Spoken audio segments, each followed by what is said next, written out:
And welcome to my YouTube channel. Today we are going to discuss about how to use Apple Intelligence on iPhone iOS 18. For example, if you want to use Apple Intelligence on your iPhone, so how you can do that. For this, what you have to do, you have to simply watch this video completely. So without wasting any time, let's start the video. So first of all, what you have to do, you have to simply make sure that you are connected to a proper Wi-Fi or internet connection. And after that, what you have to do next is you have to simply go to settings, and here you have to simply go to general.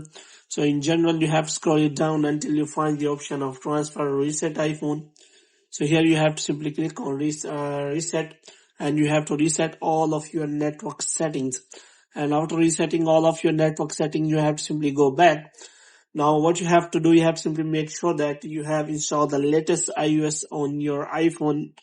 And for this, you have to simply go to general, and you have to click on software update, and you have to make sure that it is showing the latest iOS update on your iPhone.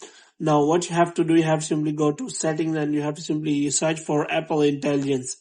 And after that, if it doesn't show anything, which means if Apple Intelligence doesn't show on your iPhone, so here you have to simply make sure that Apple Intelligence usually works on your iPhone. So here you have to simply make sure that it supports your device. So if it doesn't support your device, which means if Apple Intelligence is not available on your device, then what you have to do, you have to simply make sure that it is available on your device. If it doesn't available, then you have to wait for some time so that it is also available on your iPhone, because Apple Intelligence has been available only on a limited device and in limited regions. So you have to wait for some time so that it is also available on your device and region. So hope you have liked this video. If you get more videos like these, you can subscribe our channel.